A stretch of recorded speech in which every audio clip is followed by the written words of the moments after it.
Bismillahirrahmanirrahim. Assalamualaikum warahmatullahi wabarakatuh.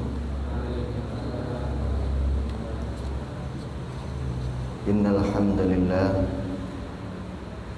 nahmaduhu wa nasta'inuhu wa nastaghfiruh wa na'udzu billahi min shururi anfusina wa sayyiati a'malina. Man yahdihillahu fala mudilla lahu wa man yudlil fala hadiya lahu. Asyhadu an la ilaha illallah wahdahu la syarika lahu wa asyhadu anna Muhammadan abduhu wa rasuluh. Allahumma shalli wa sallim ala Muhammad wa ala alihi wa sahbihi ajma'in. Amma ba'du. Bersyukur kita kepada Allah Subhanahu wa taala. Kita berjumpa kembali di dalam kajian tafsir Al-Quran. Dan memang kita tidak menentukan dengan satu kitab. Mungkin nanti kitab yang akan kami bawa itu berbeda-beda, karena kita mengambil yang paling mudah untuk bisa difahami dan mewakili seluruh tafsir yang ada. Karena setiap kitab tafsir itu punya kelebihan masing-masing. Ada dari kitab-kitab tersebut yang tidak ada pada kitab yang lain. Kita masih di dalam nama-nama dari surah Al-Fatihah. Ada berapa nama kemarin yang kita sebutkan? Ada 4 ya. Ada Al-Fatihah, kemudian Ummul Quran, kemudian apa? Ruqyah, ya. Kemudian apa lagi? Sab'am minal mathani, ya, yaitu 7 ayat yang diulang-ulang. Nah, 7 ayat yang diulang-ulang.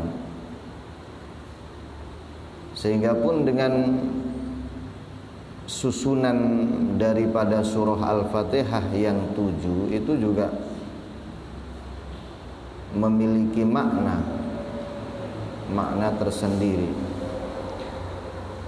Ya, yang terakhir itu kemarin Sab'am minal mathani, 7 ayat yang diulang-ulang. Kenapa demikian? Mafhum kita, karena ia adalah surah yang senantiasa kita baca di dalam sholat, ya. Diulang minimal itu 15 kali, ya. Terdapat di dalamnya sebuah rahasia. Kenapa cuma 7 ayat? Ya. Karena di dalam jumlah yang 7 itu ada rahasia. Di antaranya adalah anggota sujud. Anggota sujud itu ada 7. Ada wajah yang mencakup dahi dan hidung. Itu kalau bersujud, ya, dahi dan hidungnya harus nempel ke tanah. Jangan dahinya saja, tapi sama hidungnya. Kemudian 2 telapak tangan, 2 lutut, 2 jari jemari. Kenapa? Karena aqrabu ma yakunul abdu inda rabbih fis sujud fa aktsirud du'a fis sujud. Keadaan yang paling dekat seorang hamba itu dengan Rabb-nya itu adalah di dalam sujud. Itu rahasianya. Nah, kemudian fil usbu, yaitu di dalam satu pekan. Ya. Hari itu adalah berjumlah 7. Dimulai dari hari apa? Dari hari Ahad. Nah, jadi hari itu dimulai dari hari Ahad, ditutup dengan hari Sabtu. Nah, kemudian dari jumlah yang 7 itu ada jumlah yang ganjil, yang di sana ada rahasia tentang turunnya Al-Quran pada malam ke-27 yang sahih, bukan pada malam berapa? 17. Itu dhaif, dibantah habis-habisan oleh Ibnu Katsir di dalam tafsirnya. Ya, yang sahih itu adalah 27. Karena apa? Karena itu adalah turunnya Lailatul Qadar. Ya. Inna anzalnahu fi lailatin mubarakatin inna kunna munzirin.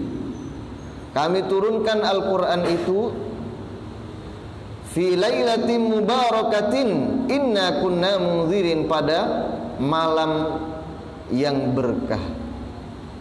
Ya, ini berkah maksudnya adalah malam yang penuh dengan kebaikan, banyak kebaikan di dalamnya. Fiha yufraqu kullu amrin hakim. Di dalamnya itu kami memisah setiap perkara dengan kebijaksanaan. Ya, Lailatul Qadar itu apa maknanya? Yaitu malam takdir. Pembaharuan takdir kita di setiap tahun. Takdir itu ada 3. Ya. Ada takdir yang ada di Lauh Mahfuz. Ya.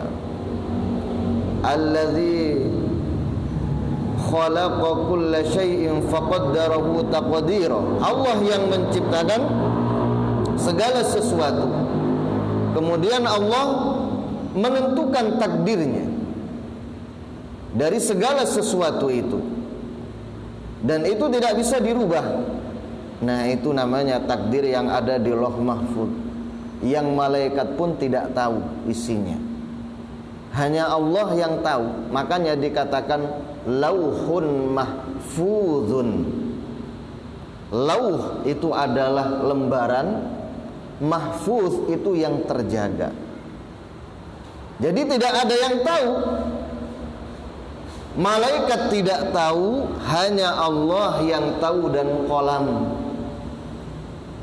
ya, kolam, yakni pena, itu saja yang tahu. Yang lain dari makhluk Allah itu tidak ada yang tahu. Nah, kemudian ia diturunkan setiap tahun ke langit dunia. Nah, itulah di malam Lailatul Qadar, malam yang berkah. Inna anzalnahu fi lailatul qadr. Kami turunkan Al-Quran itu pada malam takdir. Wa ma adraka ma lailatul qadr. Dan tahukah kalian apa Lailatul Qadr itu? Malam takdir itu Lailatul Qadr khairum min alfi syahr, yaitu malam yang lebih baik daripada malam 1000 bulan lamanya. Nah, itulah malam takdir, malam yang agung. Ya, makanya dia malaikat, ya, sampai turun katakan oleh Allah Subhanahu wa taala, tanazzalul malaikatu warruhu fiha. Ya. Turun secara bergantian. Malaika itu adalah jamak, yakni seluruh malaikat. Kalau kata mufradnya itu adalah malak. Ya.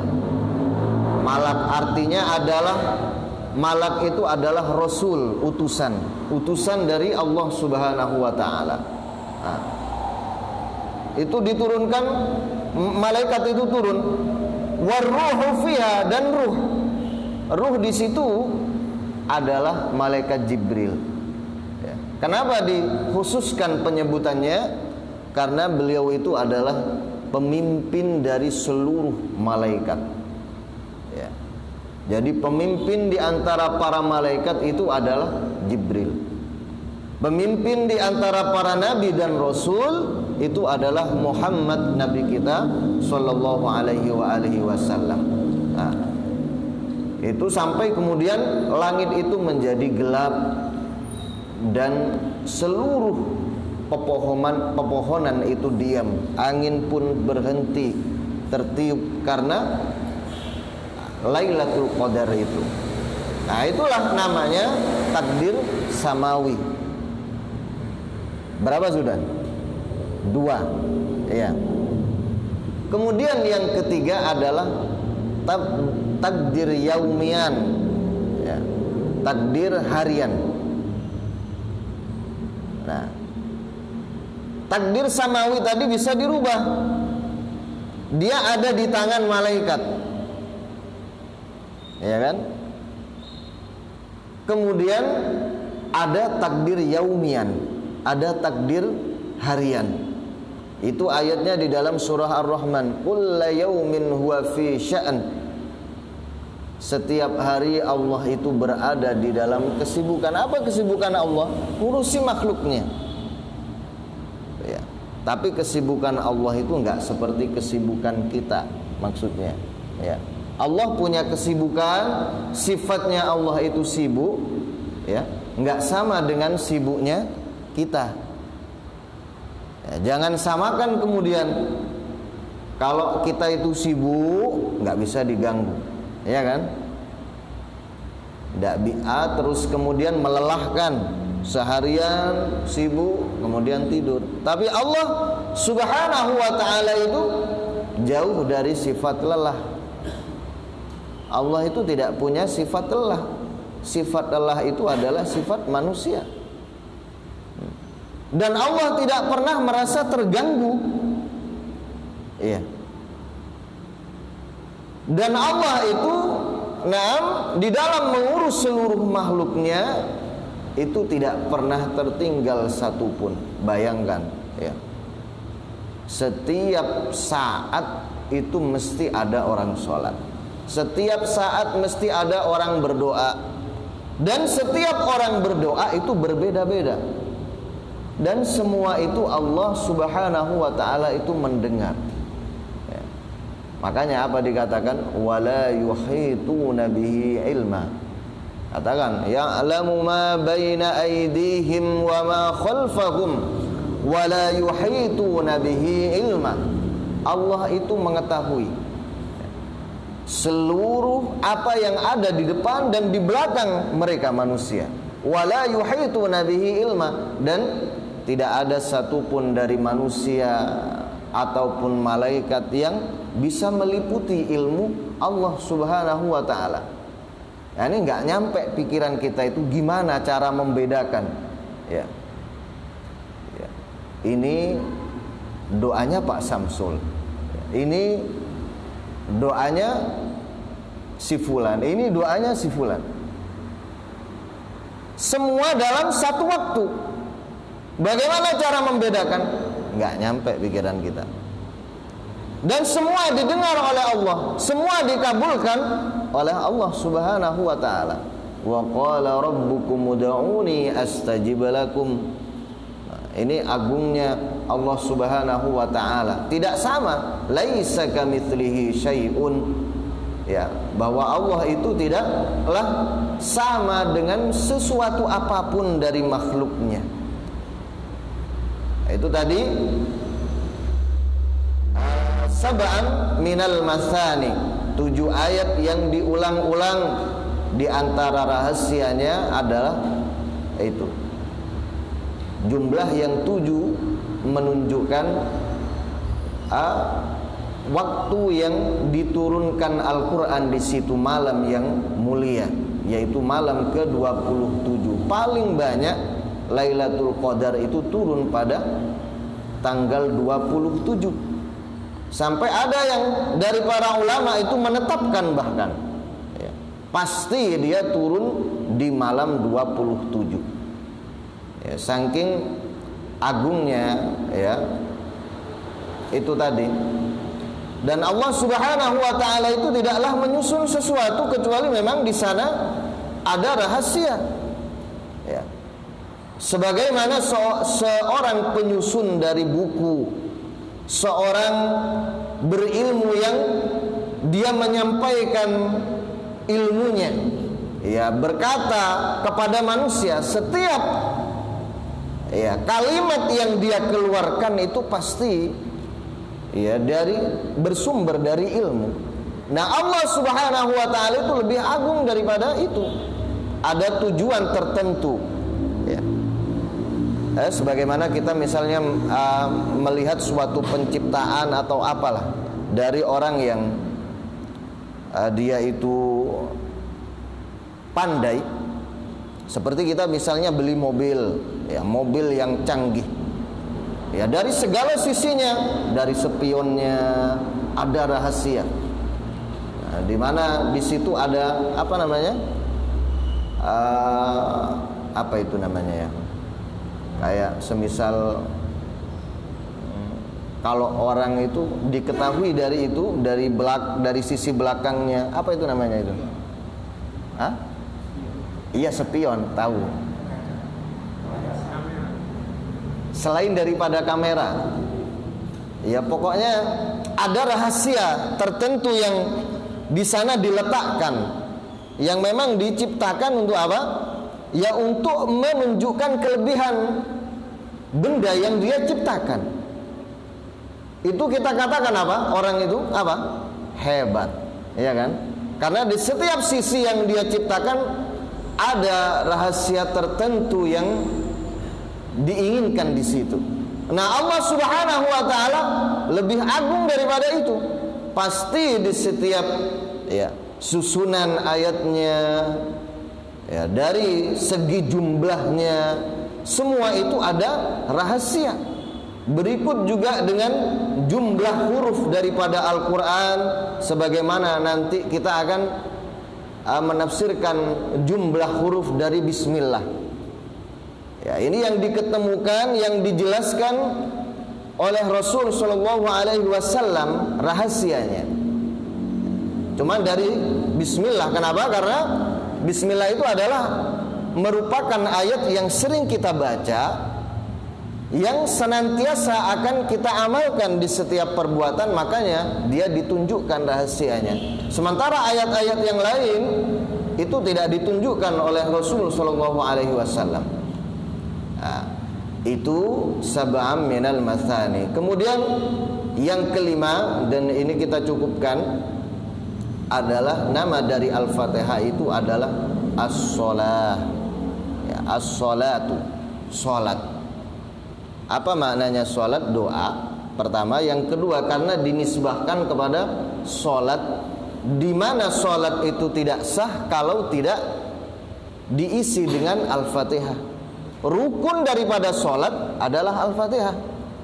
Tanpa Al-Fatihah maka salatnya tidak sah. La sholata liman lam yaqra bi Fatihatil kitab.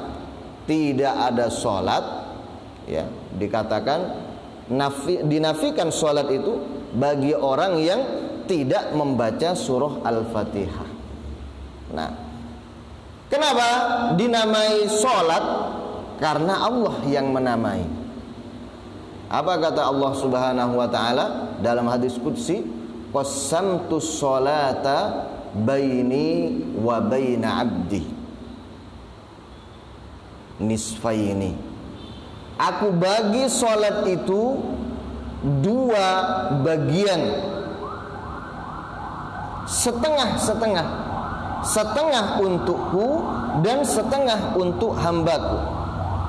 Kemudian Allah melanjutkan, fa iza qala abdi, maka ketika hambaku berkata alhamdulillahi rabbil alamin, hamidani abdi, ar-rahmanir rahim, athna alayya abdi, Maliki yaumiddin, majjadani abdi, iyyaka na'budu wa iyyaka nasta'in, hadza baini wa baina abdi wa li abdi mas'ala, dan seterusnya. Nah, itu di situ Allah Subhanahu wa taala mengatakan apa? Qasamtus shalah, aku bagi salat, yang penjelasannya adalah surah Al-Fatihah, ya kan? Alhamdulillahirabbil alamin di situ. Makanya dia dinamakan salat. Bisa kita kembalikan bahwa ruh daripada sholat itu adalah surat Al-Fatihah. Iya. Jantung daripada sholat itu adalah surah Al-Fatihah. Ya, yang di sana nanti kita akan mendapati apa? Makna-makna yang agung di dalam surah Al-Fatihah. Yang kenapa kemudian ia menjadi suatu surat yang wajib dibaca. Ya, di mana dia menumbuhkan iman, di antaranya, ya, memupuk iman, memperbesar, ya, kemudian menjadi bekal seseorang untuk semakin ikhlas di dalam beribadah. Semakin dibaca, imannya semakin bertambah. Semakin dibaca, keikhlasannya itu semakin meningkat, terus meningkat. Nah, itu di dalam apa? Di dalam membaca surah Al-Fatihah. Tetapi dengan syarat apa? Dengan syarat dia harus tahu dan mengerti makna dan kandungan daripada surah Al-Fatihah.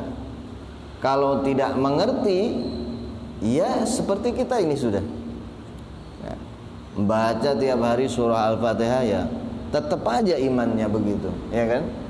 Keikhlasannya begitu, tetap aja. Kenapa? Karena tidak mengerti maksudnya apa. Yang penting baca saja sudah. Nanti di akhirat ya sama. Jangan salahkan Allah kalau kemudian kita hanya diletakkan di surga paling bawah, ya kan? Ya salah kita sendiri. Hidup ini kan pilihan, ya kan? Kita pengen kaya, ya harus usaha. Kita pengen hidup sederhana, ya usaha sederhana saja, kan begitu. Kita pengen sukses, ya harus kerja keras. Kita pengen hidup seadanya, ya biasa saja. Ini sudah dicontohkan oleh Allah Subhanahu wa taala di dalam apa? Di dalam kehidupan dunia. Makanya Allah mengatakan apa? Memberikan contoh, ya. Man kana yuridul wa man aradal akhirata wa sa'alaha sa'yaha wa huwa mu'minun. Siapa yang menghendaki kehidupan akhirat dan wa sa'alaha sa'yaha, dan dia berusaha untuk hidup yang berada di atas tingkatan yang tinggi di akhirat kelak, wa huwa mu'minun, sedangkan dia beriman, faulaika kana sa'yuhum mashkura, maka usaha mereka itu nanti masykur di hadapan Allah, akan dibalas, ya, artinya akan dibalas dengan tanda terima kasih yang besar di hadapan Allah. Allah itu syakur. Syakur itu sighah mubalaghah, ya. Kalau kita berterima kasih, ya, berterima kasih kepada seseorang, kita misalnya ditolong di saat kita kecelakaan, ditolong, ya, kemudian kita berterima kasih. Setelah kita sembuh, kita ucapkan terima kasih, kita beri orang itu sesuatu. Terima kasih, saya sudah dibantu dulu. Nah, ini namanya terima kasih, ya, membalas budi. Ini namanya syukur. Tetapi kalau syakur yaitu orang yang dia itu benar-benar berterima kasih. Dia senantiasa ingat terhadap kebaikan orang itu. Maka tidak hanya di saat dia sembuh kemudian memberi, tetapi setiap dia dapat rezeki pasti ingat kepada orang itu. Jadi selalu diberi. Nah, ini namanya apa? Syakur.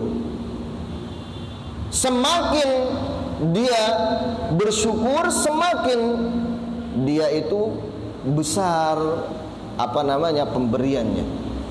Sebagaimana Nabi Nuh dikatakan oleh Allah, innahu kana abdan syakura. Sesungguhnya Nuh itu adalah seorang hamba yang sangat bersyukur kepada Allah Subhanahu wa taala. Nabi Muhammad juga ketika beliau sholat setiap malam sampai kakinya itu bengkak, dan bukan hanya bengkak, tumitnya itu pecah. Ditanya oleh Aisyah, ya Rasulullah, lima fa'alta hadza? Wahai Rasul, kenapa engkau sampai berbuat seperti ini? Afala takunu qad ghafarallahu laka min dzambika ma ta'akhkhar, ma taqaddama wa ma ta'akhkhar. Ya Rasulullah, bukankah engkau itu telah diampuni oleh Allah dosanya, baik yang dulu ataupun yang akan datang? Tapi kenapa engkau sholat sampai seperti ini? Kakimu sampai bengkak, sampai kurang tidur setiap malam. Maka apa kata Rasul sallallahu alaihi wasallam? Afala uhibbu an akuna abdan syakuran? Apakah kemudian tidak pantas jika aku ingin menjadi seorang hamba yang syakur, yang sangat bersyukur kepada Allah Subhanahu wa taala. Nah ini dia. Jadi semakin orang itu dekat kepada Allah, semakin diampuni oleh Allah, dia itu akan semakin giat di dalam beribadah. Nah itu, Allah Subhanahu wa taala itu syakur. Bayangkan kita itu kan cuman misalnya sholat itu cuman 5 kali sehari. Waktu-waktu sholat itu cuman paling lama berapa? 10-15 menit itu sudah pol kita sholatnya, ya kan? Sudah pelan, subhana rabbiyal a'la, subhana rabbiyal azim, itu pelan kita baca sambil kita hayati. Itu pol sudah 15 menit, ya kan? Itu cuman dalam sehari 5 kali. Sementara kita banyak lalai, banyak ke pasar, ini. Itu semua kadang nanti ketika datang kepada Allah Subhanahu wa taala diampuni kita. Bahkan dibalas oleh Allah dengan surga. Dan ibadah kita tidak full. Paling misalnya kita itu ibadah mulai umur 15 atau 12, baru kita ngerti sholat itu apa, sehingga berusaha kita khusyuk di dalam sholat. Sampai umur 60, ya kan? Ketika umur 60 ini sudah mulai berkurang. Yang biasanya lama berdiri sudah dikurangi. Kenapa? Karena sudah lemah, ya. Sudah tidak sempurna. Setelah itu mati, terbatas. Tapi balasan Allah Subhanahu wa taala berupa surga, ya, tidak ada batasnya. Kenikmatan yang ada di dalamnya tidak ada putusnya. Dan bahkan setiap waktu kita itu selalu merasa nikmat. Sampai apa ditanya oleh Allah, ya apa kamu di surga? Apa ada yang kurang? Gitu. Pelayanan dari Allah di surga itu begitu. Langsung ditanya. Tidak ada ya Allah, sudah cukup. Cukup sekali. Nah, itu sampai segitunya. Ditanya oleh Allah Subhanahu wa taala, saking takutnya Allah Subhanahu wa taala itu hamba-hambanya merasa kurang nikmat di surga itu. Tetapi kemudian apa? Ya itulah, kita ibadahnya yang banyak kekurangan dibalas oleh Allah dengan sedemikian kenikmatan yang banyak, yang Masya Allah kita itu kaget nanti kita ketika mendapatkan balasan surga. Sama dengan apa? Orang yang masuk neraka, dia kaget mendapatkan balasan neraka yang semisal itu. Ya, ketika seorang masuk surga merasakan kenikmatan yang ada di surga, wala khotara an qalbin wahid. Surga itu adalah suatu kenikmatan yang tidak pernah terbesit di dalam hati manusia. Enggak pernah terbesit. Antum aja kadang kaget ya melihat orang tercantik sedunia. Kaget, ya Allah. Saya tidak pernah berpikir bahwa ada orang yang cantiknya seperti ini. Itu kan? Itu hanya di dunia. Dan kalau dibandingkan orang yang masuk surga terakhir, itu masih kalah 2 kali lipat cantiknya dari orang yang masuk surga terakhir itu. Lah, di surga yang demikian itu nanti lebih dan lebih lagi. Ada orang kan yang masuk surga terakhir itu kan ditanya oleh Allah, ya. Tamanna fayatamanna. Dia kan pertamanya dikeluarkan oleh Allah dari surga, dari neraka, ya. Kemudian karena amalnya itu tidak cukup untuk masuk surga, akhirnya dia berada di luar. Ya, agak jauh dari surga, agak dekat dengan neraka. Ya kan? Maka dia berdoa kepada Allah, ya Allah, saya sudah enggak betah ngadep ke neraka ini. Asapnya sudah saya enggak kuat. Nah, terus kamu pengennya apa? Saya pengen menghadap ke surga saja. Kamu enggak minta lagi? Enggak. Insya Allah enggak. Janji? Iya, janji Allah, saya sumpah enggak minta lagi. Sumpah bahkan dia. Akhirnya dihadapkan oleh Allah, ya, dihadapkan oleh Allah ke surga. Apa yang dia lihat di surga? Fa idza ra'a zahrataha wa ma fiha minan ni'am. Ketika dia melihat, ya, keindahan yang ada di surga dan kenikmatan yang ada di dalamnya itu, akhirnya dia terdiam.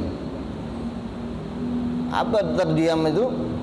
Ya, dia mikir, tadi sudah saya janji sama Allah, saya sudah sumpah bahkan untuk tidak minta lagi. Ini gimana? Akhirnya terpaksa dia minta juga kepada Allah, ya Allah, lebih dekatkan lagi saya ke pintu surga itu. Loh, bukankah kamu tadi sudah sumpah untuk tidak minta lagi setelah aku beri ini? Ya Allah, jangan kau jadikan hamba sebagai orang yang paling celaka di dunia ini. Ya, melihat tapi nggak jelas. Nah, kalau kamu tak beri, misalnya tak kasih, apa kamu nggak minta lagi? Insya Allah nggak. Untuk yang ini nggak, sudah terakhir katanya. Akhirnya dia didekatkan oleh Allah. Sudah sampai ini pintu. Semakin jelas kenikmatan surga itu bagi dia. Lantas kemudian, ya, namanya jadi penonton ini kan semakin penasaran. Akhirnya dia terdiam lagi sampai kemudian dia minta kepada Allah Subhanahu wa taala, enggak betah. Akhirnya apa kata Allah? Apa kata dia kepada Allah? Ya Allah, saya minta masuk surga saja. Sekarang saya minta masuk surga. Loh, katanya kamu tadi sudah tidak mau minta lagi. Ya Allah, jangan engkau jadikan hamba sebagai hamba yang paling celaka. Ingin sesuatu tapi enggak kesampaian. Allah tertawa itu. Allah tertawa melihat hambanya seperti ini. Kemudian Allah berfirman, Naam, udhina laka tamanna fayatamanna. Oh enggak, dia belum diizinkan untuk masuk surga, tapi diperintah oleh Allah apa? Ya wis, sekarang kamu masuk surga. Dibukakan pintu surga, ternyata apa? Surga itu sudah penuh. Ya kan? Terlihat penuh sudah surga itu. Mau masuk ke surga ini sudah enggak ada kamar. Istilahnya bukan penuh penghuni, tetapi sudah setiap surga itu sudah ada namanya, sudah ada yang berhak itu. Akhirnya dia kembali kepada Allah, ya Allah, ternyata surga itu sudah penuh. saya nggak bisa masuk surga ya Allah. Wah masa? Coba sana kembali, lihat lagi, tanya lagi. Mungkin kamu datang ke surga yang memang penuh, datang lagi. Sampai 3 kali ini digoda oleh Allah. Sampai kemudian apa? Oh ya sudah, berarti sudah penuh memang. Sekarang ya, tamanna, ya, tamanna. Kamu berangan, surga seperti apa sih yang kamu pengen? Ini loh, Allah itu gitu. Ini bagi orang yang terakhir masuk surga. Mungkin ada di antara kita ini nanti, ya kan? Itu kemudian dia berangan, sudah membayangkan punya kasur segini, rumah kayak gini, kemudian istri yang kayak gini. Maka kemudian gimana? Sudah kamu berangan? Kata dia, sudah ya Allah. Seperti apa? Diperlihatkan angan-angannya. Faqala, maka Allah Subhanahu wa taala berkata, min kadza wa kadza yudzakiruhu rabbuh. Nah, itu bukan surga itu. Itu belum indah, belum nikmat, belum bagus. Ini loh seperti ini. Kalau berangan itu seperti ini, kasih gambaran oleh Allah. Oh iya benar. Ya, berangan yang lebih bagus dari ini tapi. Ya, coba. Kemudian dia berangan lagi. Falamma intahal amani, maka ketika angan-angannya itu sudah habis sudah. Ya, ini karena apa? Angan-angan manusia itu terbatas, nggak bisa lagi. Ya. Dia cuman bisa membayangkan apa yang pernah dia lihat. Yang lebih indah daripada itu mungkin bayangan-bayangan yang masih tidak mungkin menurut dia. Akhirnya dibayangkan, gimana? Sudah selesai? Sudah ya Allah ini. Maka kemudian apa kata Allah Subhanahu wa taala? Oh ya sudah. Nah, tapi bukan yang seperti bayanganmu ini. Lakadzalika wa mithlahu. Ya. Untukmu yang itu, tetapi yang seumpama dengan itu 2 kali. Lebih indah daripada itu. Tak berikan sama kamu. Kamu sudah jadi raja di situ. Itu dia. Apa yang diberikan oleh Allah Subhanahu wa taala? Dunia dan seisinya. Itu jadi miliknya dia. Semua yang ada di situ, keindahan di situ, artinya 2 kali lipat lebih bagus, lebih indah. Ya, barang-barangnya. Seperti di dunia ini kan, kalau kita dikasih ke kita semua itu ada emas, tambang besi, tambang minyak, itu jadi punya kita semua. Gimana antum bisa bayangkan? Itu lebih 2 kali lipat lebih daripada itu dikasihkan sama dia. Dia tertawa kemudian, oh saya jadi raja katanya. Diketawain oleh Allah Subhanahu wa taala dia. Itu surga apa? Surga yang terakhir, yang paling rendah. Masih di bawah orang-orang yang masuk surga lebih dulu sudah.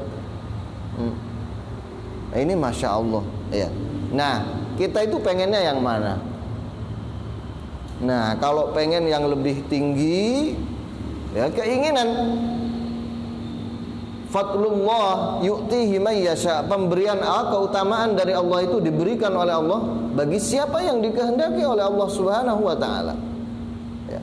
Siapa saja berhak selama dia masih hidup di dunia ini, dia masih punya kesempatan untuk mendapatkan itu. Kata Nabi SAW, ya, cita-citakan cita-cita yang tinggi, minta kepada Allah keutamaan yang paling tinggi.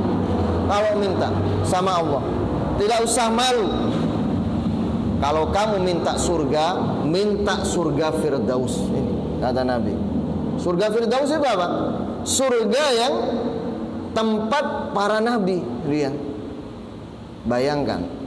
Ini diperintah oleh Rasul Shallallahu Alaihi Wasallam kepada kita. Nah, orang-orang sufi mengajarkan apa? Jangan minta sama Allah, ya kan? Jangan minta sesuatu sama Allah. Sementara Nabi mengatakan minta sama Allah. Benar mana ini? Ya benar, Nabi SAW memerintahkan kita untuk minta kepada Allah, tapi jangan minta kepada selain Allah Subhanahu wa ta'ala itu. Nah, keutamaan itu nanti kita dapatkan dengan apa? Ya dengan ilmu. Dengan kita sering membaca Al-Fatihah, makanya diperintah untuk senantiasa dibaca. Ya, diilmui Al-Fatihah itu yang kemudian kita akan melayang setiap membaca Al-Fatihah, membayangkan betapa agung Allah itu, ya. Betapa dahsyat neraka itu, ya. Betapa kita sangat butuh kepada Allah Subhanahu wa ta'ala, sehingga semakin keikhlasannya itu bertambah dan bertambah. Itu dia, ya. Nama terakhir daripada surah Al-Fatihah itu adalah apa? Salat, ya. Salat itu adalah doa. Nah, lihadhihi surah asma'un muta'addidatun balaghatil asyrah wa ziyadah. Ya. Surat Al-Fatihah ini memang sangat banyak namanya. Dia lebih daripada 10 jumlah daripada namanya. Wal Arab yaqulun, dan orang-orang Arab itu berkata, kasratul asma'i tadullu ala sya'nil musamma. Ya. Banyaknya nama itu menunjukkan betapa ia tinggi dan agung. Ya, tinggi dan agung nama apa? Sesuatu tersebut. Sebagaimana surah Al-Fatihah itu banyak namanya. Sebagaimana Allah Subhanahu wa ta'ala itu memiliki nama-nama, walillahil asmaul husna. Bagi Allah itu nama-nama yang banyak. Nama Allah itu banyak, Ar-Rahman, Ar-Rahim, Al-Muhyi, Al-Mumit, ya kan? Al-Qayyum, Al-Hayyu, Al-Qayyum, Al-Aziz, Al-Waffar itu. Kenapa? Karena Allah itu agung, besar, dan seterusnya, ya.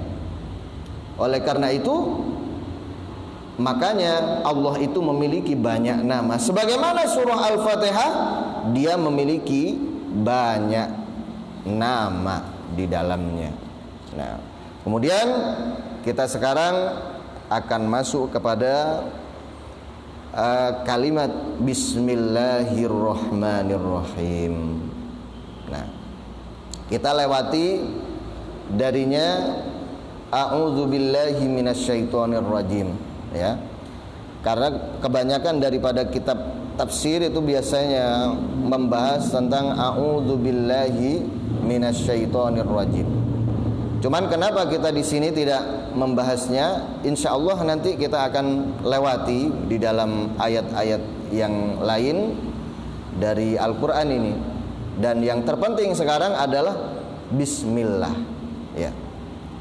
Ketika kita membuka Al-Quran, kemudian kita memulai daripada surat, maka kita akan mendapati Bismillah ini. Nah, ini mengindikasikan apa? Bahwasanya Bismillahirrahmanirrahim ini merupakan sesuatu yang sangat penting oleh seseorang itu diamalkan di setiap perbuatannya. Sebagaimana Rasul sallallahu alaihi wasallam itu mengatakan, aglik babaka wadhkur ismallah wa adfi misbahuka wadhkur ismallah. Tutuplah pintumu dan sebutlah nama Allah. Matikan lampumu dan sebutlah nama Allah. Tutuplah wadah-wadahmu dan sebutlah nama Allah. Tuangkan minumanmu, ya, ke sebuah wadah, sebutlah nama Allah. Artinya semua perbuatan, itu harus kita mulai dengan kalimat Bismillah. Sebagaimana Allah Subhanahu wa ta'ala memberikan contoh di dalam Al-Quran bahwa setiap pembukaan surat mesti ada di dalamnya kalimat bismillah. Nah, ini dikarenakan apa? Terkandung di dalamnya sesuatu yang sangat agung, ya. Dan menurut hadis tersebut, ya, menunjukkan bahwasanya Bismillahirrahmanirrahim itu bukan bagian daripada surah Al-Fatihah, ya, bukan bagian daripada surah Al-Fatihah. Ini yang dikuatkan oleh Imam Al-Qurtubi, ya. Kenapa? Pertama, kata beliau, adalah sebagaimana "Tsumma inna madhhabana yatarajjih fi dzalika biwajhin azim." Kemudian madhab kami mengatakan bahwasanya yang paling kuat dari pendapat-pendapat yang mengatakan tentang jumlah ayat daripada surah Al-Fatihah, kami katakan bahwa Bismillahirrahmanirrahim itu bukan bagian daripada surah Al-Fatihah, ya. Kenapa? Dikarenakan pertama, sebagaimana Allah berfirman di dalam hadis qudsi tadi, di mana Allah Subhanahu wa taala memulai apa? Dengan alhamdulillahi rabbil alamin, bukan dengan bismillahirrahmanirrahim. Nah, ini indikasi pertama. Kenapa bismillah itu bukan dari surah Al-Fatihah, ya. Kemudian indikasi yang kedua adalah sebagaimana yang disampaikan oleh Imam Ibnu Abbas radhiyallahu anhu taala, yaitu sepupu dari Nabi sallallahu alaihi wasallam, di mana beliau mengatakan bahwasanya Rasul sallallahu alaihi wasallam itu tidak mengetahui, ya, pemisah dan pembeda antara surat dengan surat yang satu dengan surat yang lainnya, kecuali setelah diturunkannya oleh Allah Subhanahu wa taala Bismillahirrahmanirrahim. Nah, ini indikasi yang kedua. Kemudian indikasi yang ketiga, sebagaimana maklum ketika kita ada di Madinah, kata Imam Al-Qurtubi rahimahullahu taala, ya, wa dzalika anna masjidan nabi bil Madinah inqadat alaihi al-usur wa marrat alaihi al-azminah wad-duhur min ladun Rasulillah sallallahu alaihi wasallam ila zaman Malik, ya. Sebagaimana yang terlihat, yaitu masjid Nabi di Madinah telah berlalu darinya masa, ya, telah lewat di dalamnya zaman-zaman dan tahun semenjak zaman Rasul sallallahu alaihi wasallam hingga zamannya Imam Malik, di mana Imam Malik nanti akan berpendapat apa? Bahwasannya tidak wajib membaca Al-Fatihah di dalam tidak wajib membaca bismillah di dalam surah Al-Fatihah, baik rakaat pertama ataupun rakaat yang kedua. Ini Imam Malik. Sedangkan Imam Malik ini adalah ulama'u al-haramain, ya. Ulama dua haram, yaitu Madinah dan Mekah. Imam yang agung, Imamul A'zam itu Imam Malik. Dan Imam Malik, antara Imam Malik dengan Nabi sallallahu alaihi wasallam itu hanya berapa? Hanya 2 generasi. Ya. Beliau adalah tabaqatus salisah. Ya. Beliau adalah tingkatan dari ketiga, termasuk tabi'in beliau, ya, pengikut daripada tabi'in. Tabi'in itu siapa? Muridnya para sahabat. Jadi masih apa? Masih harum nama Rasul sallallahu alaihi wasallam ketika itu. Sementara Imam Malik mengatakan apa? Bahwasanya bismillah itu bukan bagian daripada surah Al-Fatihah. Ini nanti kita lanjutkan pada pertemuan kita yang akan datang, dan semoga bermanfaat. Kenapa? Karena sudah habis waktunya, sudah isya. Subhanakallahumma wa bihamdika asyhadu an la ilaha illa anta astaghfiruka wa atubu ilaik.